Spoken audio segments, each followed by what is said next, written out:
பிதா குமாரன் பரிசுத்த ஆவியானவரின் திருநாமம் ஆசீர்வதிக்கப்பதாக. நம் அனைவரும் கர்த்தரை நோக்கி ஜெபம் செய்வோம். எங்களை அளவில்லாமல் நேசிக்கிற எங்கள் பரலோக தகப்பனே, நன்றியோடு நாங்கள் துதிக்கிறோம், ஸ்தோத்திரிக்கிறோம். இந்த நாளில் நம்முடைய பாதத்தில் நாங்கள் வந்து பணிந்து கொள்ள துதிக்க தோத்தரிக்க ஆராதிக்க கொடுத்த கிருபைக்காக ஸ்தோத்திரம். கர்த்தாவே, இல்லங்களிலிருந்து இந்த ஆராதனையில் எங்களோடு இணைந்து கொள்கிற ஒவ்வொருவரையும் பேர் பெறாய் ஆசீர்வதிங்க. நீர் எங்கள் மத்தியில் பிரசன்னராக இருப்பதற்காக ஸ்தோத்திரம் ஐயா. நான் உன்னை விட்டு விலகுவதும் இல்லை, உன்னை கைவிடுவதும் இல்லை என்று சொன்ன நம்முடைய மெய்யான வார்த்தையின்படி நீர் எங்கள் மத்தியில் இருப்பதற்காக ஸ்தோத்திரம். இந்த நாளினுடைய ஆராதனையும் என் ஆசீர்வதிங்க, ஆரம்பம் முதல் முடியும் மட்டாக தூய ஆவியானவர் எங்களை ஆட்கொண்டு வழிநடத்தும்படியாக இயேசு கிறிஸ்துவின் மூலம் வேண்டிக் கொள்கிறோம் நல்ல பிதாவே, ஆமென். தேவனுடைய நாமத்திற்கு மகிமையும் கனம் உண்டாக. ஆராதனைக்கு ஆரம்பமாக 20வது கீர்த்தனை பாடலை பாடுவோம். ஜெபமாலை புத்தகத்தில் 20வது பாடல், சீர்திரி ஏகவஸ்தே நமோ நமோ, என் திருவடிக்கு நமஸ்தே நமோ நமோ.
கர்த்தரை எல்லா காலத்திலும் தோத்தரிப்பேன், அவர் எப்போதும்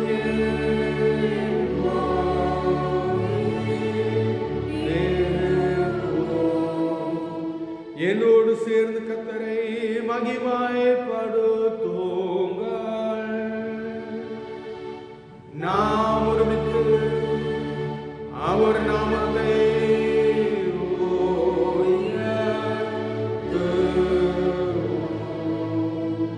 கர்த்தர் நல்லவர் என்பதை ருசித்து அறியுங்கள். அவரிடம் நம்பிக்கையா இருக்கிற மனுஷன் பாக்கியவான்.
கிறிஸ்துக்கள் பிரியமானவர்களே, பராபரத்தில் நமது இதயத்தை திறந்து நம்முடைய பாவங்களை அறிக்கை செய்து ஆத்ம பசி தாகத்தோடைய ஆண்டவருக்கு கிருபைக்காக அவரை நோக்கி மன்றாடுவோம். பாருங்கள், தேவனுடைய சமூகத்தில் மௌனமாக ஒரு நிமிடம் நாமே ஆராய்ந்து பார்ப்போம். நம்முடைய குறைகளை தேவனுடைய சமூகத்தில் ஒத்துக்கொள்வோம்.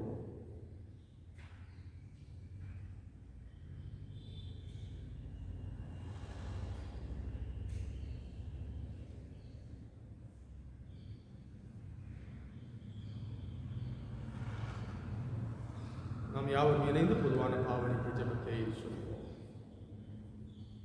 கிருபையும் இரக்கமுள்ள பிதாவே, நாங்கள் பாவிகளாய் இருந்து அனைத்து நாள் வாழ்க்கையினாலும் செய்கையினாலும் நீதியான பாவங்களை செய்து எனக்கு நடக்கிறவர்களாக இருக்கிறோம். கடவுளே, பாவிகளாய் இருக்கிற கிருபையுள்ளவராகவும் கர்த்தாவே, நாங்கள் விசுவாசம் சுத்த இருதயமுள்ளவர்களாய் ஊழியம் செய்யும்படி எங்கள் பாவங்களை மாற்றி தந்தையாகிய கடவுளே, எல்லாவற்றையும் படைத்தவரே, மக்களாகிய எனக்கு இரங்கும் கிறிஸ்துவே, கெஞ்சி கேட்கிற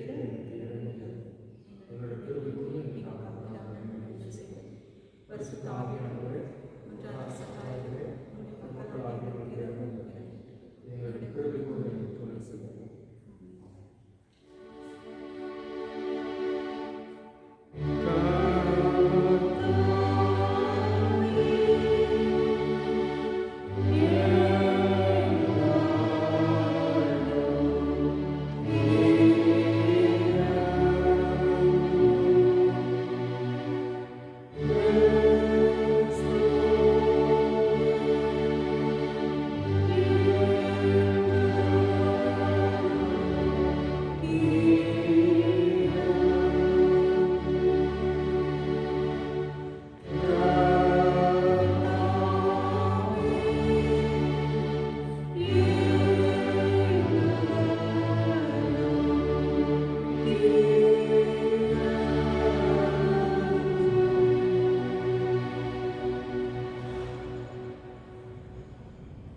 கர்த்தர் நம்மிடம் மன உருக்கமுள்ளவராயிருக்கிறார்.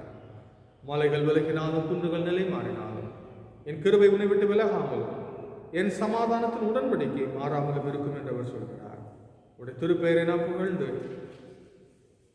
துதிக்குறோமே வல்ல பிதாவே என்ற பாடல் மூலம் திரிய கடவுளை ஸ்தோத்தரிப்போம். வாருங்கள்.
கர்த்தரானவர் உங்களோடு இருப்பாராக.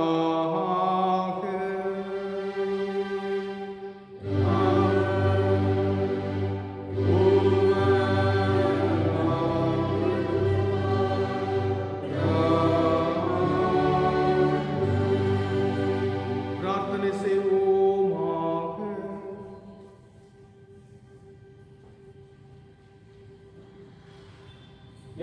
நித்திய கடவுளே, கிறிஸ்தவத்தை விசுவாச பிரமாணத்தின் வழியாக நித்திய திருத்துவத்தின் மகிமை உணரவும் தெய்வ மகிமையின் வல்லமையாளரும் ஒருமையாளரும் முடியாடியாருக்கு வாக்கியம் அளித்திருக்கிறீர். இந்த கிறிஸ்தவ விசுவாசத்தில் உறுதியாக நிற்பதன் வழியாக நாங்கள் எங்களுக்கு விரோதமான யாவற்றிலும் உம்மால் காப்பாற்றப்படும் வாக்கியத்தை அருள வேண்டும். உம்மோடு பரிசுத்த ஆவியானவரோடு என்னைக்கும் அரசாளுகிறேன் இயேசு கிறிஸ்துவின் வழியாக உம்மை வேண்டிக் கொள்கிறோம்.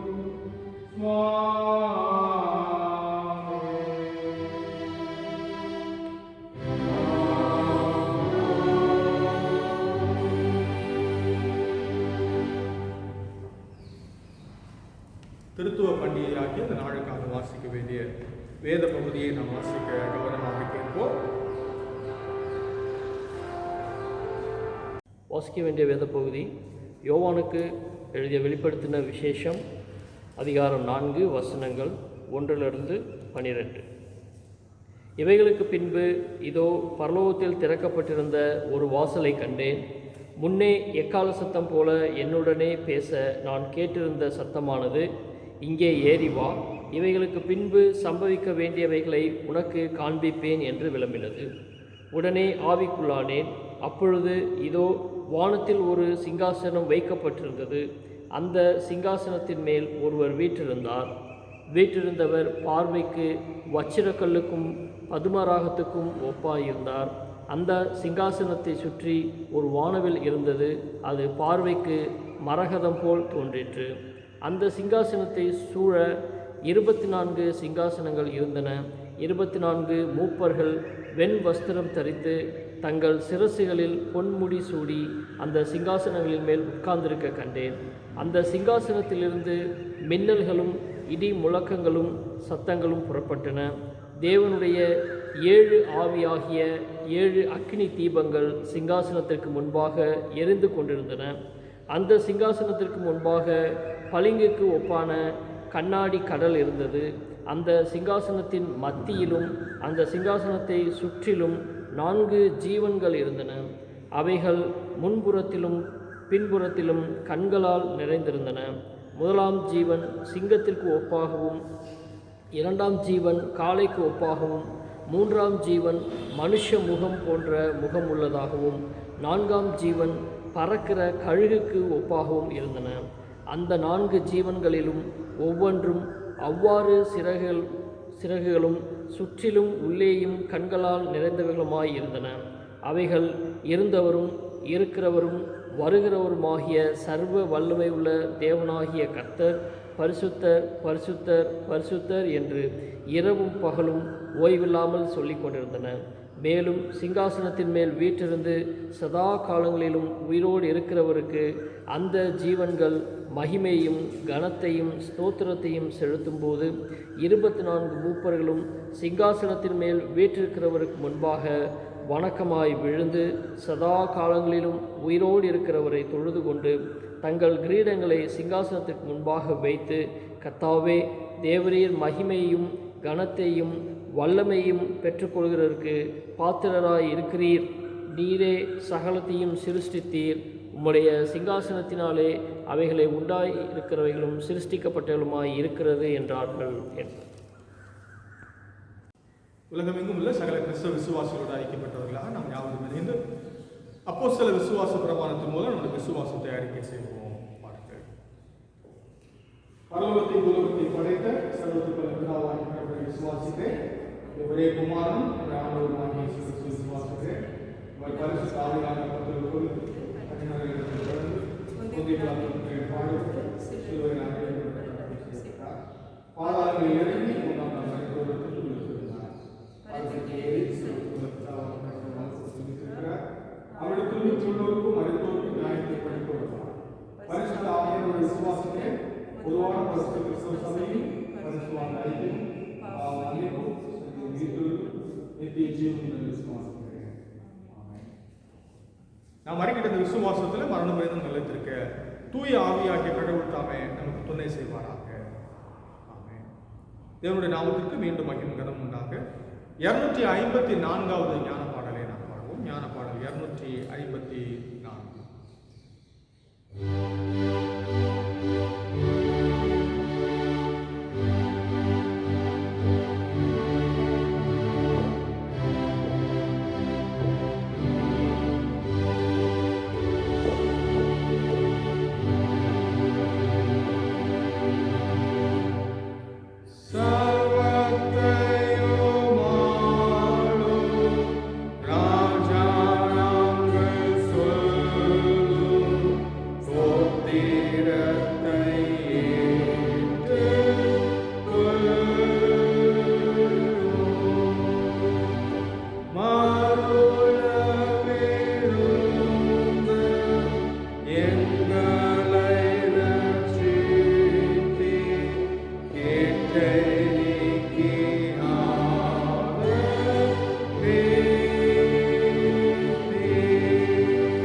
ஜெபம் செய்வோம்.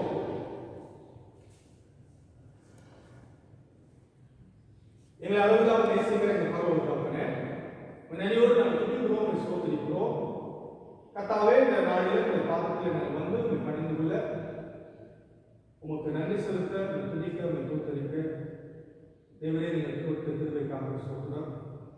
கர்த்தாவே, இந்த நாளில் இந்த வார்த்தையை கேட்கும் உங்களுடைய வேத வசனத்தினால் வழி நடத்தப்பட்டிருக்கிறார். சரி, எல்லா நன்மைகளுக்காக நாங்கள் நன்றி செலுத்துகிறோம். திருச்சபை மக்கள் எல்லாரையும் பாதுகாத்து பராமரித்து சொல்லுவோம். தொடர்ந்து பார்க்கலாம். இயேசு கிறிஸ்துவை நாமத்தில் ஜெபிக்கிறோம் நல்ல பிதாவே. ஆமென்.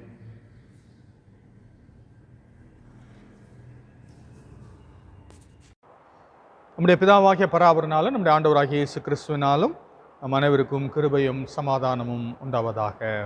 ஆமென். நம் கர்த்தரை நோக்கி ஜெபம் செய்வோம். பரிசுத்த பிதாவே, இந்த நாள் நம்முடைய பாதத்தில் நாங்கள் பணிந்து கொள்கிறோம். நம்முடைய வேத வசனத்தை தியானிக்கிற இந்த வேளையில் பரிசுத்த ஆவியானவர் எங்களோடு இடைப்பட்டு எங்களை வழி நடத்துங்க. கர்த்தாவே, நம்முடைய வார்த்தையை கேட்கிற நம்முடைய பிள்ளைகளுக்கு வேண்டிய சமாதானத்தையும் ஆறுதலையும் கட்டளையிடுங்க. இயேசு கிறிஸ்துவின் நாமத்தில் ஜெபிக்கிறோம் நல்ல பிதாவே. ஆமென். கிறிஸ்துவுக்குள் பிரியமானவர்களே, இந்த நாளில் திருத்துவ பண்டிகையாகிய இந்த நாளில் நாம் திரியேக கடவுளை பற்றி சில காரியங்களை நாம் அறிந்து கொள்ளலாம். இந்த நாளில் நாம் வாசிக்க கேட்ட வேத பகுதி வெளிப்படுத்தின விசேஷம் 4ஆம் அதிகாரம். முழு அதிகாரத்தையும் நாம் வாசிக்க கேட்டோம். இந்த அதிகாரத்திலிருந்து சில காரியங்களை நான் உங்களோடு கூட பகிர்ந்து கொள்ள விரும்புகிறேன். நாம் ஆராதிக்கிற கர்த்தர் ஆண்டவர், அவர் திரியேக கடவுள், திருத்துவ தெய்வம், பிதா, குமாரன், பரிசுத்த ஆவியான கடவுள். 3 ஆழ்த்தத்துவங்கள், ஒரு கடவுள். இந்த உண்மையை நாம் ஒருவேளை ஒவ்வொரு ஆண்டும் நாம் கேட்டிருக்கலாம். நானும் சில காரியங்களை விலக்கி சொல்லிவிட்டு இந்த நாளினுடைய பிரசங்க பகுதியை நம்ம கூர்ந்து கவனிக்கலாம். நாம் ஆராதிக்கிற இந்த திரியேக கடவுள் பிதா, குமாரன், பரிசுத்த ஆவியாகிய கடவுள். 3 கடவுள்கள் அல்ல, ஒரே கடவுள். ஆனால் 3 ஆழ்த்தத்துவம் உடையவர். அநேகர் தவறாக இப்படி எண்ணுவதுண்டு. பிதாவாகிய கடவுள் பழைய ஏற்பாட்டில் இருந்தார், இயேசு கிறிஸ்து புதிய ஏற்பாட்டில் இருக்கிறார், பரிசுத்த ஆவியானவர் இன்றைக்கு திருச்சபையில் செயல்படுகிறார் என்று நம்ம நினைப்பதுண்டு. அது வேதத்தின்படி சரியானதல்ல. பிதா, குமாரன், பரிசுத்த ஆவியாகிய கடவுள் மூவரும் அனாதி காலத்திலிருந்து அனாதி காலம் முதல் இருக்கிறவர்கள். பழைய ஏற்பாட்டிலும் அவர்கள் இருக்கிறார்கள், புதிய ஏற்பாட்டிலும் இருக்கிறார்கள், திருச்சபையிலும் இருக்கிறார்கள். மூவரும் இணைந்து செயல்படுகிறார்கள்.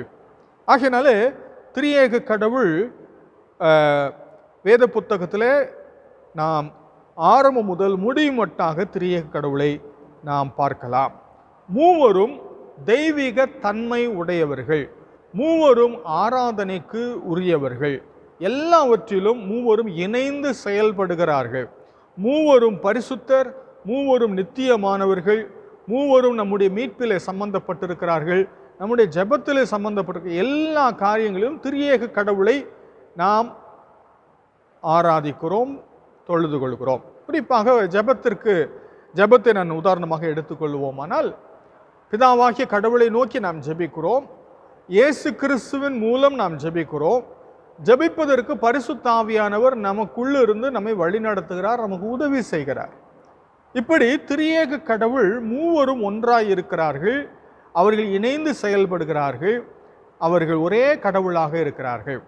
இயேசு கிறிஸ்துடைய ஞானஸ்நான சம்பவத்தில் இந்த திரியேக கடவுளை நாம் ஒரே இடத்துல பார்க்க முடியும். இயேசு கிறிஸ்து ஞானஸ்நானம் பெற்றார், வானம் திறக்கப்பட்டது, பரிசுத்த ஆவியானவர் புறாவை போல இறங்கினார். இவர் என்னுடைய நேசகுமாரன், இவரில் பிரியமாயிருக்கிறேன் என்று பரிசுத்த ஆவியானவர் பிதாவாகிய கடவுள் திருவுளம் பற்றினார். அப்படி இந்த ஒரே சம்பவத்தில் மூவரையும் நாம் பார்க்கிறோம். ஆகையினாலே திரியேக கடவுளை வேதத்தில் பல இடங்களில் நாம் பார்க்கலாம். இந்த நம்முடைய தியான பகுதியில் கூட நம்ம பார்க்கிறோம். சிங்காசனத்தில் வீற்றிருக்கிறவராக பிதாவாகிய கடவுளை நாம் பார்க்கிறோம். யோவானை அழைக்கிறவராக, எக்கால சத்தத்தை போன்ற சத்தத்தை உடையவராக அழைப்பவராக இயேசு கிறிஸ்துவை பார்க்கிறோம். பரலோகத்தில் திறக்கப்பட்டிருக்கிற வாசல் இயேசுவுக்கு அடையாளமாக இருக்கிறது. சிங்காசனத்துக்கு முன்பதாக எரிந்து கொண்டிருக்கிற அந்த தீபங்கள் பரிசுத்த ஆவியானவருக்கு அடையாளமாக இருக்கிறது என்று சொல்லப்பட்டதை நம்ம வாசிக்க கேட்டோம். ஆகையினாலே மூவரும் இணைந்து இருக்கிறார்கள், ஒரு யூனிட்டாக செயல்படுகிறார்கள். ஒரு கடவுள் அல்ல, ஒரு கடவுள், ஒரு ஆழ்த்தத்துவம் அல்ல. மூவரும் பிதாவாகிய கடவுள் இயேசு கிறிஸ்து அல்ல, இயேசு கிறிஸ்து பிதாவாகிய கடவுள் அல்ல, இயேசு கிறிஸ்து பரிசுத்த ஆவியானவர் அல்ல. இவர்கள் மூவரும் வித்தியாசமான ஆழ்த்தத்துவம் உடையவர்கள். ஆனால் மூவரும் இணைந்து ஒன்றாக செயல்படுகிறார்கள். இதை நாம் சரியாக புரிந்து கொள்ள வேண்டும்.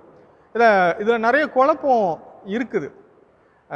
பிதாவாகிய கடவுள் இயேசுவை அனுப்பினார். ரட்சிப்பின் திட்டத்தை தீட்டியது பிதாவாகிய கடவுள், அதை சிலுவையில் நிறைவேற்றினது இயேசு கிறிஸ்து. அந்த ரட்சிப்பை நீங்களும் நானும் பெற்றுக்கொள்வதற்கு நமக்கு உதவி செய்வது பரிசுத்த ஆவியானவர். ரட்சிப்பின் திட்டத்தில் மூவரும் செயல்பட்டிருக்கிறார்கள். மூவருடைய ரோலும் வேற வேற. ஆகையினால இந்த காரியங்களை வித்தியாசப்படுத்தி நாம் புரிந்து கொள்ள வேண்டும். சிலுவையில் தொங்கினது பிதான்னு சொல்ல முடியாது நம்ம, அல்லது சிலுவையில் தொங்கினது பரிசுத்த ஆவியார்னு சொல்ல முடியாது. ஆகையினால மூவருக்கும் வித்தியாசமான ரோல் கொடுக்கப்பட்டிருக்கிறது வேத புத்தகத்தில். ஆனால் மூவரும் இணைந்து செயல்படுகிறார்கள், ஒருவருக்கொருவர் முரணாக செயல்படுவது இல்லை. இது கவனிக்க வேண்டிய ஒரு முக்கியத்துவம் வாய்ந்த விஷயம். இதை சரியாக நம்ம புரிந்து கொள்ளலைன்னா சில குழப்பங்கள்லாம் வரும். நம்ம ஒரு பாடல் பாடுவோம்ல, ஆவியானவரே, அன்பின் ஆவியானவரே, சீனாய் மலையிலே இறங்கி வந்தவரே அப்படின்னு அதில் ஒரு கவி இருக்கும். சீனாய் மலையில் இறங்கி வந்தது யாரு? ஆவியானவரா? பிதாவாகிய கடவுள் தம்முடைய ஜனத்திற்கு தன்னை வெளிப்படுத்தின காரியம் தான் சீனாய் மலையில் நம்ம பார்க்கிறோம். ஆகையினால பிதாவாகிய கடவுள் வேறு, குமாரனாகிய கிறிஸ்து வேறு, பரிசுத்த ஆவியானவர் வேறு. ஆனால் இவர்கள் மூவரும் ஒன்றாக இணைந்து செயல்படுகிறார்கள். இவர்கள் மூவரும் இணைந்து ஒருமித்து ஏகமாய் செயல்படுகிறார்கள். மூவரும் ஒரு கடவுள். ஆகையினால இந்த காரியத்தை நம்ம புரிந்து கொள்ள வேண்டும். இதை விளக்குவதற்காக ஒவ்வொருவரும் பல உதாரணங்கள் சொல்லுவது உண்டு. நான் ஒரு உதாரணத்தை சொல்ல விரும்புகிறேன். ஒரு முப்புரி நூல், ஒரு கயிறு, தென்னங்கயிறில் 3 பிரி இருக்குது. அந்த 3 பிரி உள்ள கயிறை திரிச்சு ஒரே கயிறாக நம்ம பின்னி இருக்கிறோம். ஆனால் அந்த கயிறை பிரித்து பார்த்தா அதில் 3 பிரி இருக்கும் இல்லை? நம்முடைய பெண்கள் சடை பின்னுவதை நம்ம பார்த்துருக்குறோம். 3ஆக பிரிச்சுட்டு அதை ஒன்றா பின்னுவாங்க. இது ஒரு சடையா 3 சடையா? ஒரு சடை, ஆனால் அதில் 3 பிரிகள் இருக்கிறது.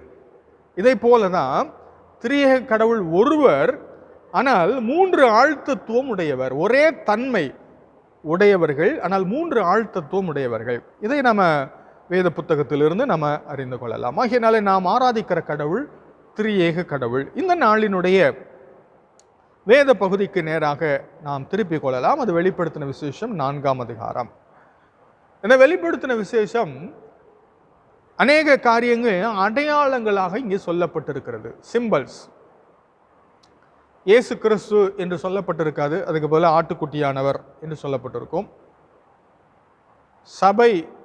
சபையை குறிப்பதற்கு அங்கே சொல்லப்பட்டிருக்கிற ஒரு வார்த்தை குத்து விளக்கு. குத்து விளக்கு சபையை குறிக்கும். நட்சத்திரம் சபையினுடைய தூதனை குறிக்கும். மிருகம் அந்தி கிறிஸ்துவை குறிக்கும்.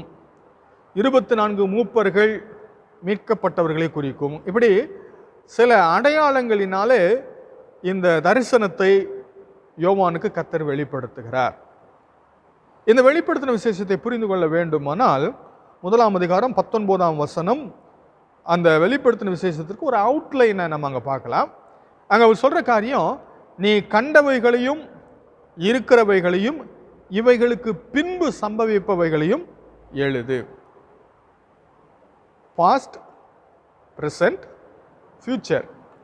நீ பார்த்ததை எழுது, இப்போ சம்பவிக்கிறவைகள், இப்போ இருக்கிறவைகளை எழுது, இனி நடக்க போகிறவைகளை எழுது, எதிர்காலத்தில் வரப்போகிறது என்று 3 பிரிவாக இந்த வெளிப்படுத்தின விசேஷத்தை பிரிக்கலாம். முதல் அதிகாரம் அவன் கண்ட தரிசனம், 2வது அதிகாரம் இப்போ இருக்கிற சபையை பற்றிய காரியங்கள், 2ஆம் அதிகாரம் 3ஆம் அதிகாரம், 4ஆம் அதிகாரத்திலிருந்து 22ஆம் அதிகாரம் வரைக்கும் வரப்போகிற காரியங்களை பற்றி சொல்லுகிறார்.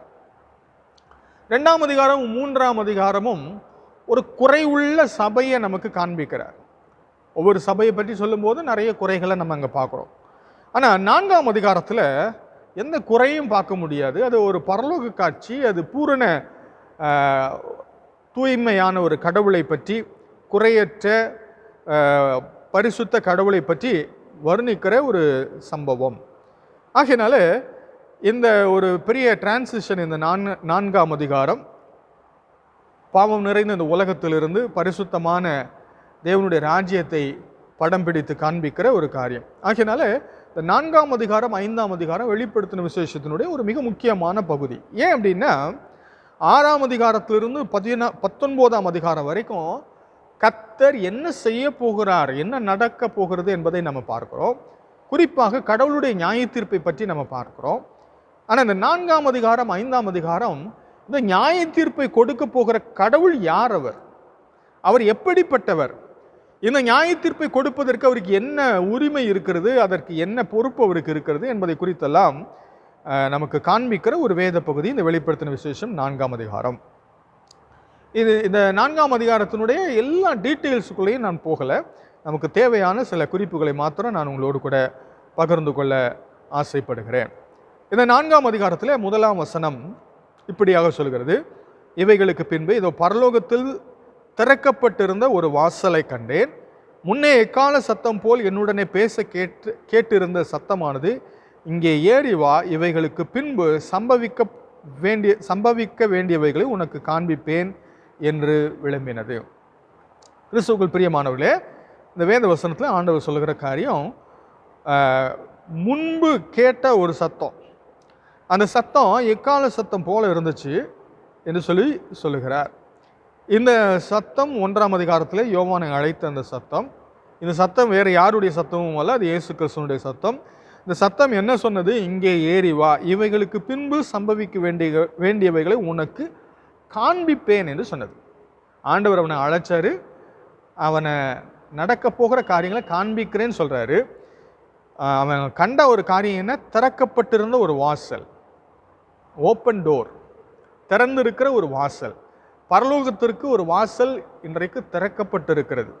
அதை மூடப்படுகிற காலம் வரப்போகிறது. ஆனால் திறக்கப்பட்டிருக்கிற இந்த வாசலை பற்றி அவர் காண்பிக்கிறார். இந்த வாசலுக்குள்ளாக ஏறி வா என்ற ஒரு சத்தத்தையும் கேட்கிறார். கிறிஸ்துவுக்குள் பிரியமானவர்களே, அநேகர் இதை குறித்து சொல்லுகிற ஒரு காரியம் என்னவென்றால், அப்போஸ்தலனாகிய யோவான் திருச்சபையினுடைய பிரதிநிதியாக இந்த இடத்துல இந்த தரிசனத்தை காண்கிறார். திருச்சபையை கடவுள் எடுத்துக்கொள்ளுகிறதற்கு நிழலாட்டமாக இங்கே இது நடைபெறுகிறது என்று சொல்லி அநேகர் சொல்லுகிறார்கள். கர்த்தர் அவனை இங்கே ஏறி வா என்று அழைக்கிறார். ஒரு எக்கால சத்தம் போன்ற சத்தம். அப்போஸ்தலனாகிய பவுல் இதை குறித்து சொல்லும்போது 1 தெசலோனிக்கேயரில் ஆண்டவருடைய வருகையை பற்றி சொல்லும்போது அவர் இதே வார்த்தைகளை அங்கே பயன்படுத்துகிறார். ஏனெனில் கர்த்தர் தாமே ஆரவாரத்தோடும் பிரதான தூதனுடைய சத்தத்தோடும் தேவ எக்காலத்தோடும் வானத்திலிருந்து இறங்கி வருவார். அப்பொழுது கிறிஸ்துவுக்குள் மரித்தவர்கள் முதலாவது எழுந்திருப்பார்கள். பின்பு உயிரோடு இருக்கும் நாமும் கர்த்தருக்கு எதிர்கொண்டு போக மேகங்கள் மேல் அவர்களோட கூட ஆகாயத்தில் எடுத்துக்கொள்ளப்பட்டு இவ்விதமாய் எப்பொழுதும் கர்த்தருடனே கூட இருப்போம். இந்த சம்பவத்திற்கு நிழலாட்டமாக இந்த வசனம் இருக்கிறது என்று அநேக வேத வல்லுநர்கள் சொல்லுகிறார்கள். இங்கே யோவான் எடுத்துக்கொள்ளப்பட்டது போல திருச்சபையும் எடுத்துக்கொள்ளப்பட போகிறது பரலோகத்திற்கு என்பதை இங்கே நாம் அடையாளமாக பார்க்கிறோம். ஆகையினாலே திறக்கப்பட்டிருக்கிற இந்த வாசல் சபையை ஏற்றுக்கொள்வதற்காக திறக்கப்பட்டிருக்கிறது. ஆண்டவருடைய அழைப்பை கேட்டு அவன் அங்கே ஏறி சென்றது போல சபை எடுத்துக்கொள்ளப்பட போகிறது என்பதை குறித்து வேத புத்தகத்தில் நம்ம வாசிக்கிறோம். ஒருவேளை இந்த அடையாளங்களை புரிந்து கொள்வதற்கு மற்ற வேத வசனங்களினுடைய வெளிச்சத்தில் தான் இந்த அடையாளங்களை நாம் புரிந்து கொள்ள வேண்டும். பழைய ஏற்பாட்டில்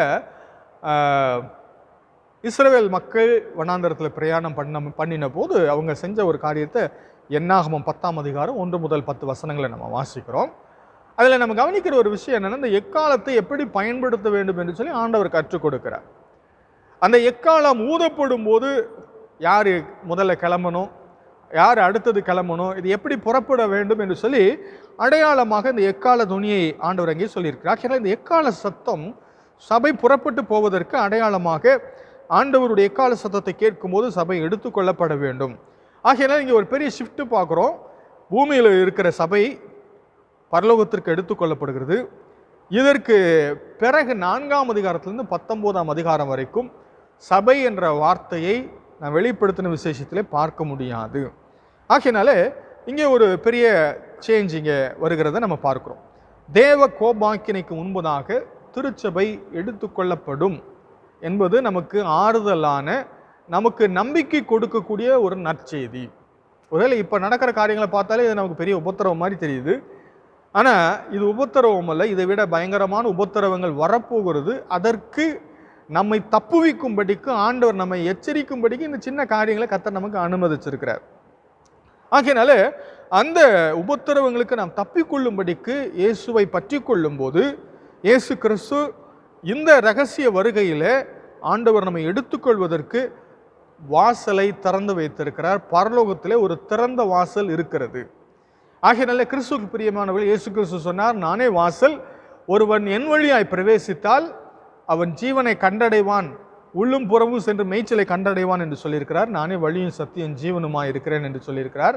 ஆகையினால பிதாவினிடத்தில் போகிறதற்கு வாசலாக இருக்கிற கிறிஸ்துவை நாம் நோக்கி பார்க்க வேண்டும். அவரிடத்தில் வந்து அடைக்கலம் புக வேண்டும்.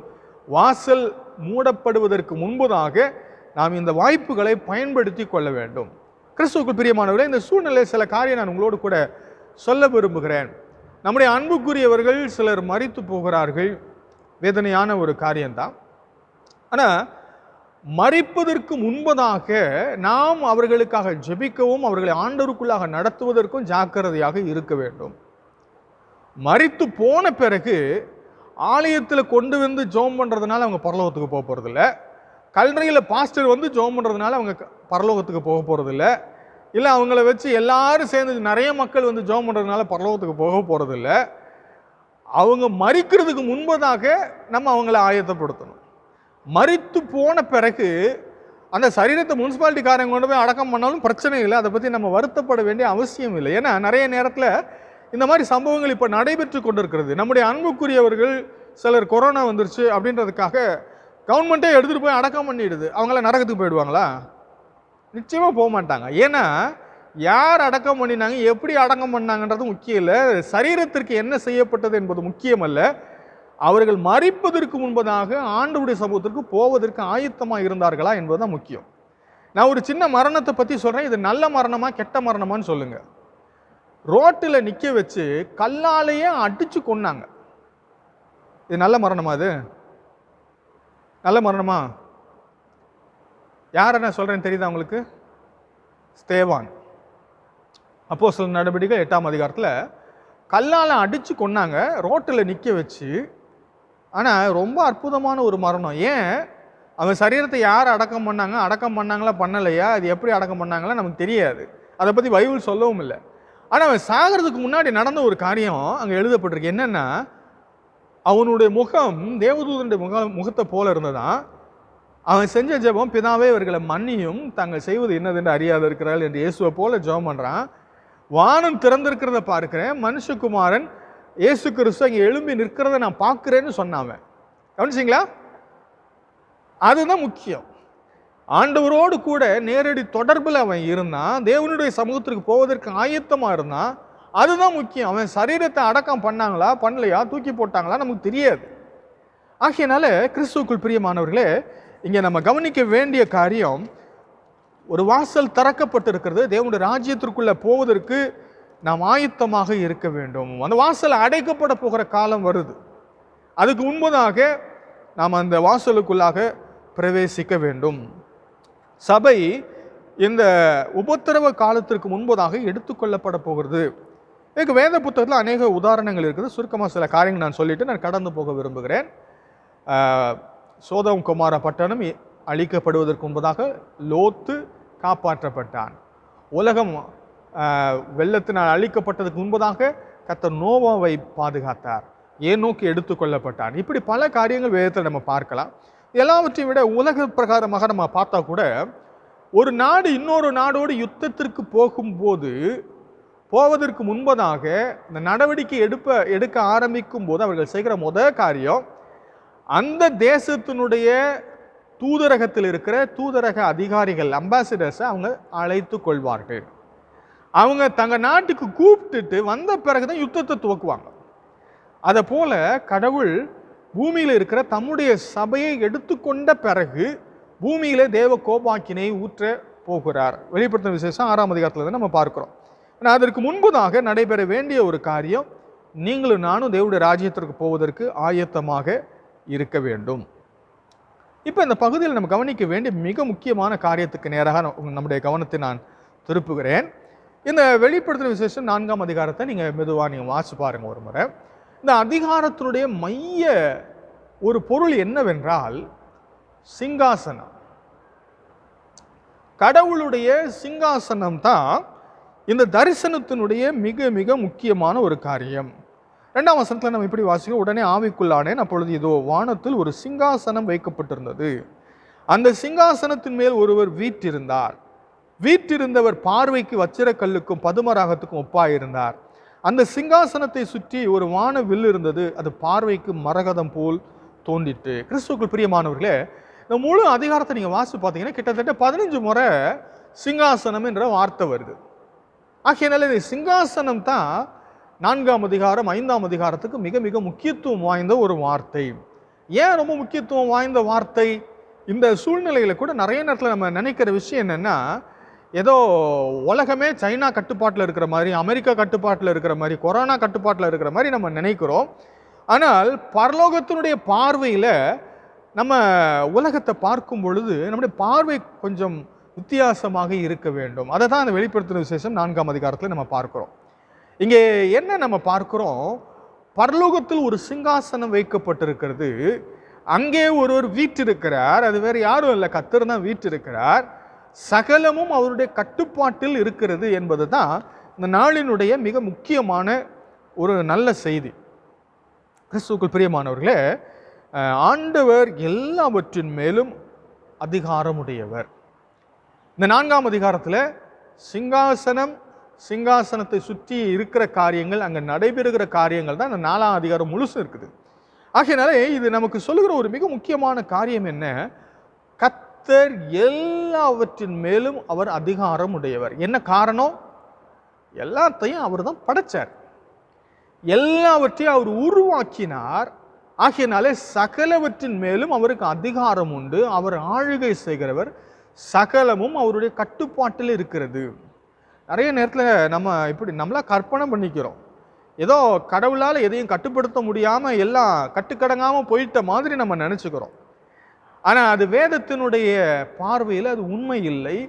கர்த்தர் எல்லாவற்றையும் தம்முடைய கட்டுப்பாட்டில் வைத்திருக்கிறார். இந்த பகுதியில் சிங்காசனத்தில் வீற்றிருக்கிற ஆண்டவரை பற்றிய ஒரு வர்ணனையை நம்ம பார்க்கிறோம். இந்த வர்ணனை அவருடைய உருவத்தை பற்றி, அவருடைய தோற்றத்தை பற்றி எதுவும் சொல்லவில்லை. அவருடைய குணாதிசயத்தை பற்றி, அவருடைய செயல்பாடுகளை பற்றி சொல்லுகிறது. கிறிஸ்துவுக்குள் பிரியமானவர்களே, நம்ம கவனிக்க வேண்டிய காரியம், பழைய ஏற்பாட்டில் ஆதியாகமத்திலிருந்து வெளிப்படுத்தின விசேஷம் வரைக்கும் முக்கியத்துவம் கொடுக்கப்படுகிற ஒரு காரியம் என்னவென்றால், கடவுளுக்கு ஒரு உருவம் இல்லை. கடவுள் ஒரு உருவத்தை நமக்கு காண்பிக்கிறது இல்லை. கடவுள் தான் எப்படிப்பட்டவர் என்பதை காண்பிக்கிறார் ஒழிய தன்னுடைய தோற்றத்தை குறித்து அவர் நமக்கு விளக்குவது இல்லை என்பதை நம்ம இங்கே பார்க்கிறோம்.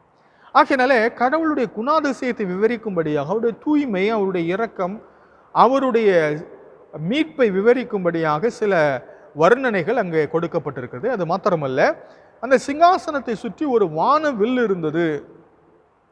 நாம் கவனிக்க வேண்டிய ஒரு காரியம், சிங்காசனத்தில் வீற்றிருக்கிறவர் என்ன வேண்டுமானாலும் செய்யலாம், எதையும் செய்வதற்கு அவருக்கு அதிகாரம் உண்டு. ஆனால் இங்கே நாம் கவனிக்க வேண்டிய ஒரு காரியம், இங்கே ஒரு வானவில்லும் இருக்கிறது. வானவில் எதை குறிக்கிறது? கடவுள் மனிதனோடு செய்து கொண்ட ஒரு உடன்படிக்கைக்கு அடையாளமாக இருக்கிறது. ஆகையினாலே கடவுள் எதையும் செய்ய அவரால் இயலும். ஆனாலும் தம்முடைய வார்த்தைக்கும் தம்முடைய உடன்படிக்கைக்கும் அவர் உட்பட்டவராக செயல்பட தம்மை அர்ப்பணித்திருக்கிறார் என்பதை நாம் இங்கே கவனிக்கிறோம். ஆகையினாலே அவரோடு கூட உடன்படிக்கையில் இணைக்கப்பட்டிருக்கிற மக்கள் கடவுள் என்ன செய்து விடுவாரோ, எதுவெல்லாம் அவரால் செய்ய முடியும், எல்லாம் அவரால் செய்ய முடியும்.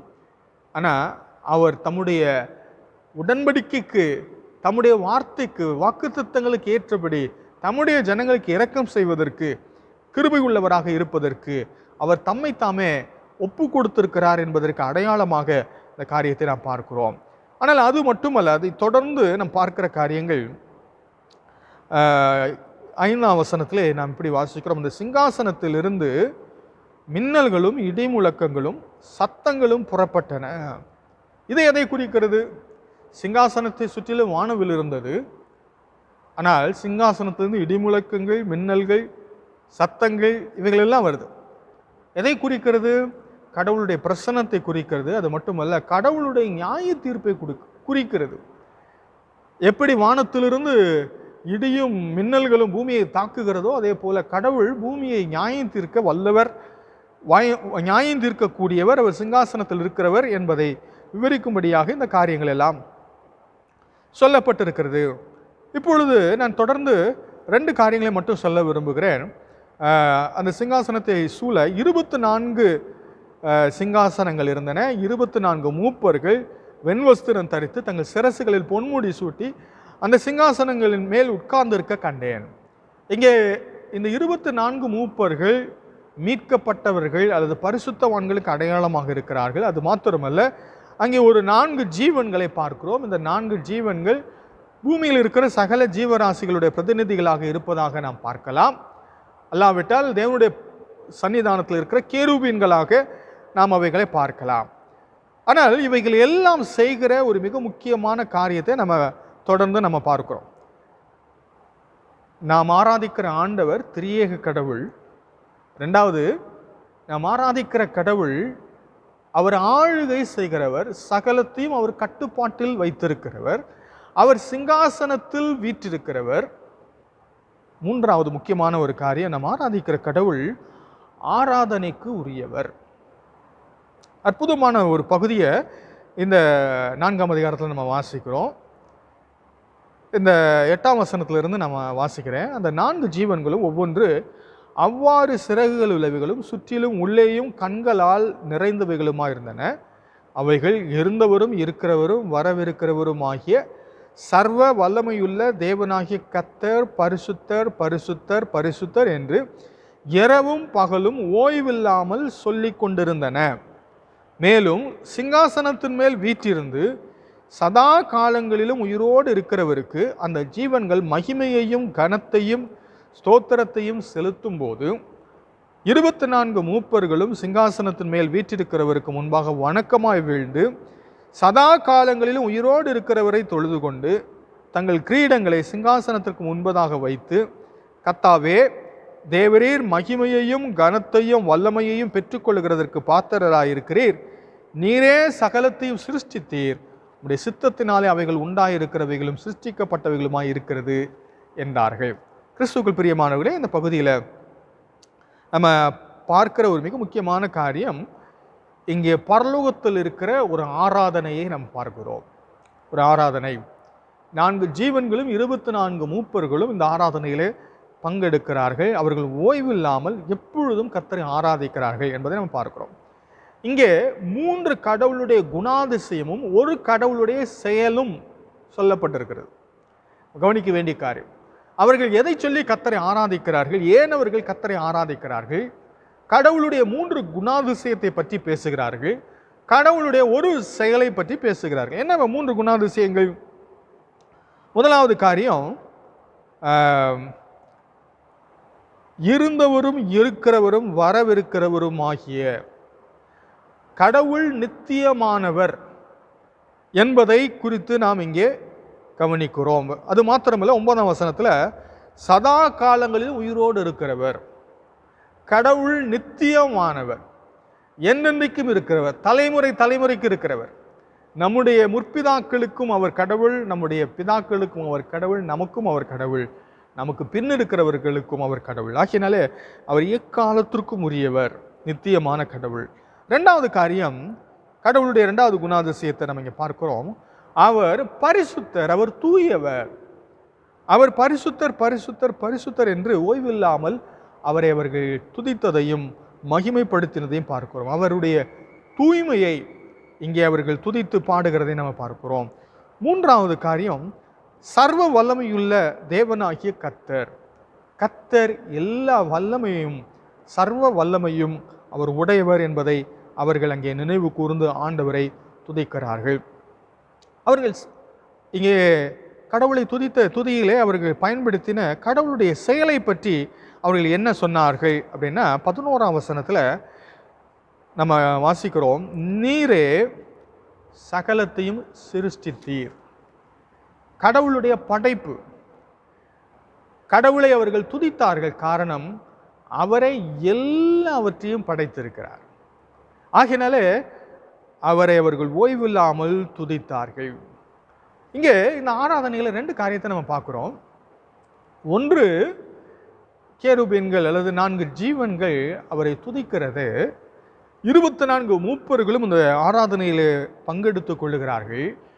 தங்களுடைய செயலின் மூலமாக அவர்கள் இந்த கடவுளை துதிக்கிற அந்த ஆராதனையிலே அவர்கள் கலந்து கொள்ளும் போது அவருடைய செயல்களை நாம் கவனிக்கிறோம். குறிப்பாக இந்த 10ஆம் வசனத்தில் நம்ம இப்படி வாசிக்கிறோம். சிங்காசனத்தின் மேல் வீற்றிருக்கிறவருக்கு முன்பாக வணக்கமாய் விழுந்து சதா காலங்களிலும் உயிரோடு இருக்கிறவரை தொழுது கொண்டு தங்கள் கிரீடங்களை சிங்காசனத்திற்கு முன்பதாக வைத்து. அற்புதமான ஒரு எக்ஸ்பிரஷன். அவங்க வார்த்தைகளில் மட்டும் கர்த்தரை துதிக்கல, தங்களுடைய செயல்களில் ஆண்டவரை ஆராதிக்கிறதை வெளிப்படுத்துகிறார்கள். அற்புதமான ஒரு நிகழ்வை நம்ம இங்கே பார்க்கிறோம். என்ன நடக்கிறது? அவர்கள் வெண்ணங்கி தரித்தவர்களாக, பொன்முடி சூட்டினவர்களாக, சிங்காசனத்தில் வீற்றிருந்தவர்கள் இந்த ஆராதனைகளை கலந்து கொள்ளும்படியாக அவர்கள் எழுந்து வணக்கமாய் விழுந்து வணங்குகிறார்கள். கிறிஸ்துவுக்குள் பிரியமானவர்களே, தங்களை அர்ப்பணிக்கிறார்கள் அல்லது தங்களை தாழ்த்துகிறார்கள். அவரே துதிக்கும் ஆராதனைக்கும் உரியவர் என்பதை தங்களுடைய செயல்களில், தங்களுடைய செயலிலே அவர்கள் அழகாக வெளிப்படுத்துகிறதை நாம் இங்கே பார்க்கிறோம். அது மட்டுமல்ல, தங்கள் கிரீடங்களை சிங்காசனத்திற்கு முன்பதாக வைக்கிறார்கள். கிறிஸ்துவுக்குள் பிரியமானவர்களே, இந்த அற்புதமான செயல் அழகாக வேத புத்தகத்தில் விவரிக்கப்பட்டிருக்கிறது. இந்த கிரீடம் என்ற வார்த்தை 2 வார்த்தைகள் பயன்படுத்தப்பட்டிருக்கு. ஒரு வார்த்தை கடவுளுடைய சிரசில் இருக்கிற கிரீடம், கிரவுன் ஆஃப் ராயல்டி. அவர் அரசர் அல்லது ராஜரீக அதிகாரம் உடையவர் என்பதை காண்பிக்கும்படியாக இந்த கிரீடம் அவருடைய சிரசில் இருக்கிறது. ஆனால் இங்கே மூப்பர்களுடைய தலையில் இருக்கிற கிரீடத்தை பற்றி சொல்லப்பட்டிருக்கிற வார்த்தை என்னவென்றால், வெற்றி பெற்றவர்களுக்கு கொடுக்கப்படுகிற கிரீடம். வெளிப்படுத்தின விசேஷத்திலேயே நம்ம அதை வாசிக்கிறோம். ஜெயம் கொள்ளுகிறவனுக்கு 3ஆம் அதிகாரம் 11ஆம் வசனத்தில் வாசிக்கிறோம். இதோ சீக்கிரமாய் வருகிறேன், ஒருவனும் உன் கிரீடத்தை எடுத்துக்கொள்ளாதபடி உனக்குள்ளதை பற்றி கொண்டிரு. ஆகையினாலே ஜெயம் கொள்ளுகிறவர்களுக்கு கொடுக்கப்படுகிற ஒரு கிரீடம். இந்த கிரீடத்தை இந்த மூப்பர்கள் தலைகளில் வைத்திருக்கிறார்கள். இப்பொழுது அந்த கிரீடத்தை எடுத்து அவருடைய பாதப்படியில் வைத்து வணக்கமாய் விழுந்து வணங்குகிறார்கள். காரணம் என்னவென்றால், இவர்களுடைய வெற்றிக்கும் இவர்கள் இங்கே இருப்பதற்கும் இவர்கள் பெற்றுக்கொண்ட எல்லா ஆசீர்வாதத்திற்கும் இவர்களுடைய வெற்றிக்கும் காரணம் கர்த்தர் என்பதை அவர்கள் அங்கே அறிக்கை செய்கிறார்கள். ஆகையினாலே தேவரீர் மகிமையையும் கனத்தையும் வல்லமையும் பெற்றுக்கொள்ளுகிறதற்கு பாத்திரராய் இருக்கிறீர்.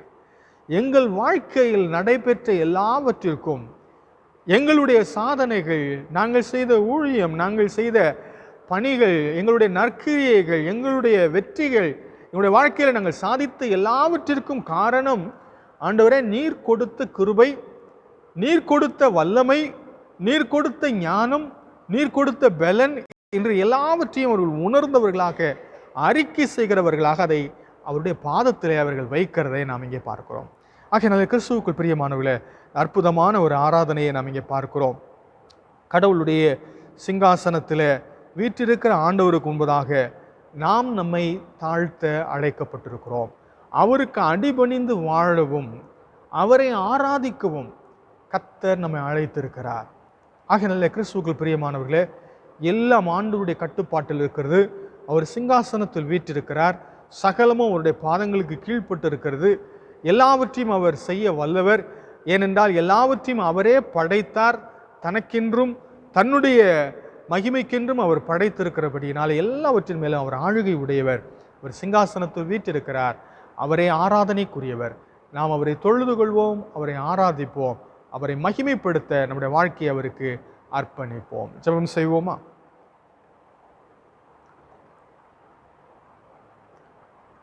ஆண்டவருக்கு நம்மை அர்ப்பணிக்க அழைக்கப்பட்டிருக்கிறோம். ஆண்டவரை சிங்காசனத்தில் வீற்றிருக்கிறவராக பார்க்க அழைக்கப்பட்டிருக்கிறோம். ஆண்டவருடைய மகிமையை காணும்படிக்கு கர்த்தர் நமக்கு அழைப்பு கொடுக்கிறார்.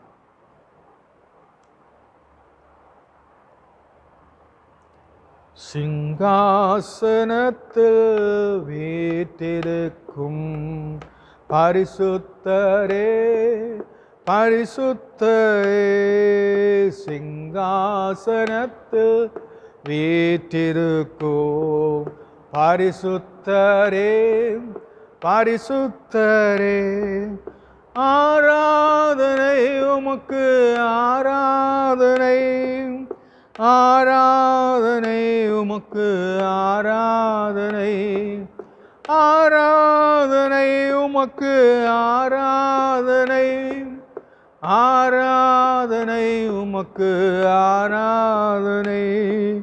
கேருபீன்கள் சேனாவின்கள் போற்றிடும் எங்கள் பரிசுத்தரே, கேருபீன்கள் சேனாவின்கள் போற்றிடும் எங்கள் பரிசுத்தரே, ஆராதனை உமக்கு ஆராதனை, ஆராதனை உமக்கு ஆராதனை, ஆராதனை உமக்கு ஆராதனை, ஆராதனை உமக்கு ஆராதனை.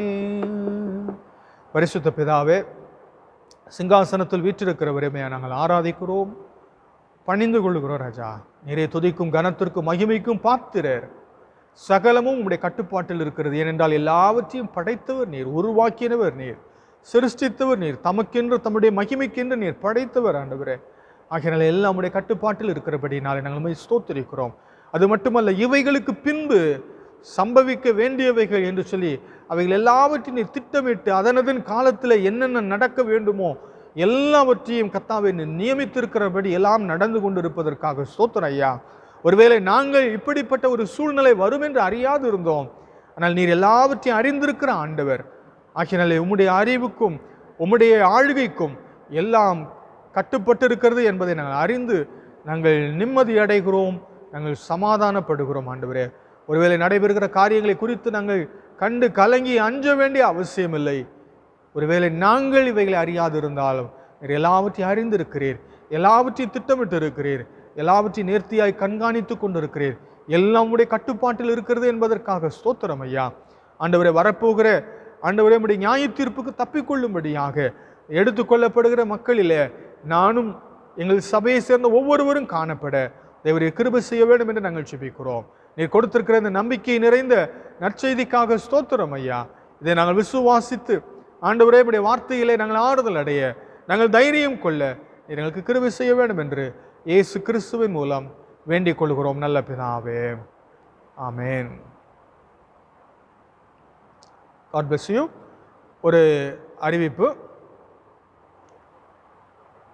போன வாரத்திலிருந்து நம்முடைய ஆலய மக்களோடு கூட கூகுள் மீட்டில் ஃபாஸ்டிங் ப்ரேயர் நாம் துவக்கி இருக்கிறோம். புதன்கிழமை காலை ஒருவேளை இந்த வாரத்தில் கர்த்தருக்கு சுத்தமான 10 மணியிலிருந்து நாம் தேவனுடைய பாதத்தில் அமர்ந்து நாம் ஜெபிக்கலாம்.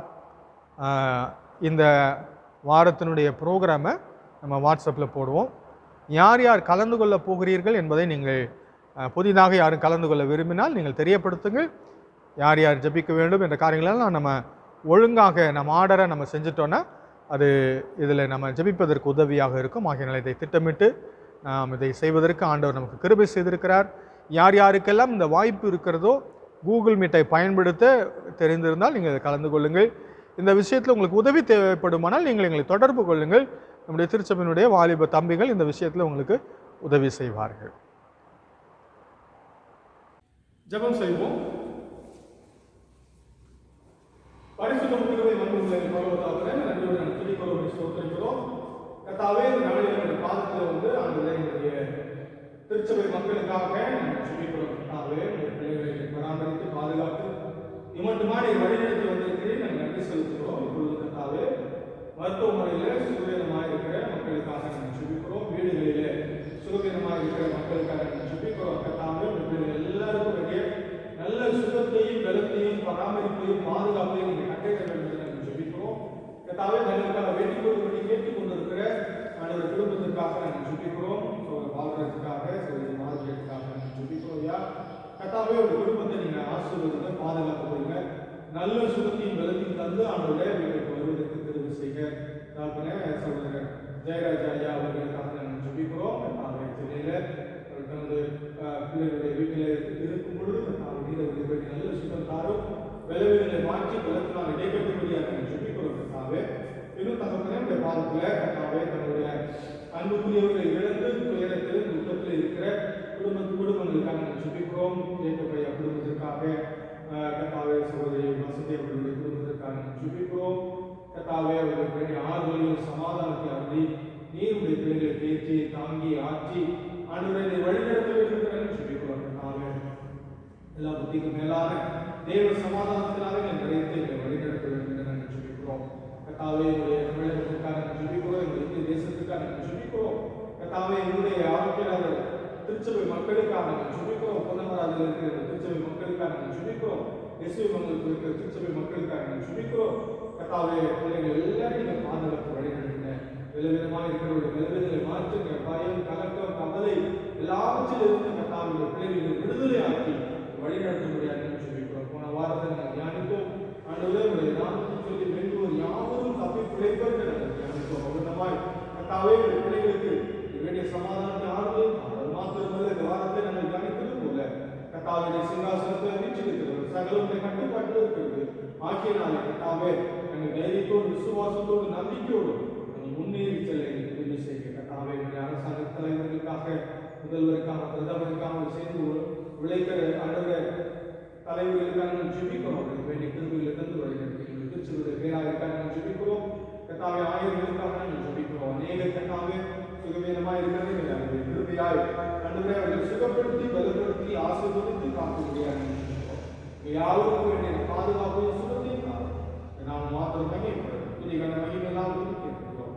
ஏசு கிறிஸ்துவே நாம் நன்மைகளையும் தோத்திரங்களையும் விண்ணப்பங்களையும் ஏறெடுக்கிறோம். நல்ல பரமண்டலத்திற்கு பிதாவே நான் பரிசுத்தப்படுவதாக ராஜ்யப்படுவதாக விசுத்த பரமண்டலத்தில் சேர்ப்பதற்கும் சேர்ப்பதாக அன்னைக்குள்ள ஆரோக்கியம் காரணம் கடனாளிகளுக்கு நாம் நன்மைகளுக்குள்ள பாவனையும் எங்களை சோதனைப்பட நாம் தீமை நினைச்சுப்படும் ராஜ்யம் வல்லமை மகிமையும் இணைந்து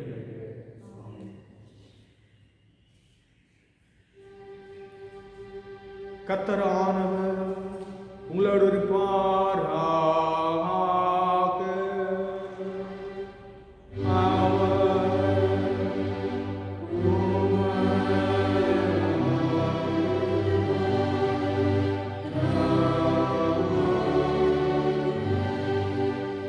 கர்த்தரான் உன்னை ஆசீர்வதித்து உன்னை காப்பாராக.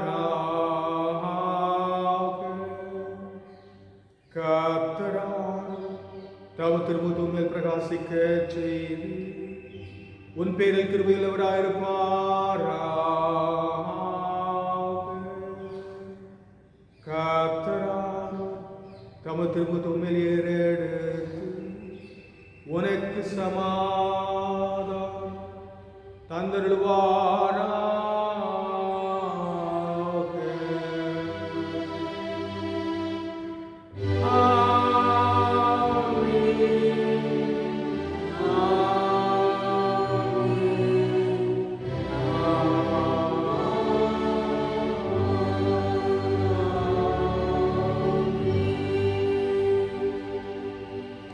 ஆராதனைக்கு நிறைவாக ஜெபமாலையில் உள்ள 229வது பாடலை பாடுவோம். 229வது பாடல் மங்களம் சதா ஜெய மங்களம் வேதா.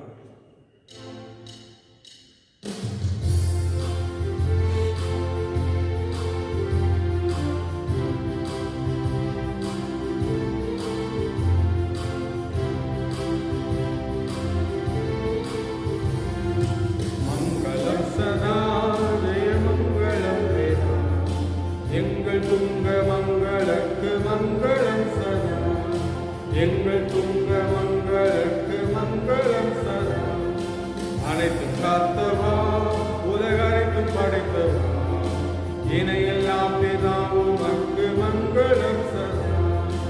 இணையெல்லாம் பிதாவும் உமக்கு மங்களம் சதா. இயேசு நாயகா என் நேச நாயகா, மாசில்லா சுதன்னும் உமக்கு மங்களம் சதா. மாசில்லா சுதன்னும் உமக்கு மங்களம் சதா. ஞானவாரியே திருவான மாரியே, ஆனந்த சுத்தாமே உமக்கு மங்களம் சதா. ஆனந்த சுத்தாமே உமக்கு மங்களம் சதா. மங்களம் சதா ஜெயமங்களம் வேதா, எங்கள் துங்க மங்களுக்கு மங்களம் சதா. எங்கள் துங்க மங்களுக்கு மங்களம் சதா. God bless you.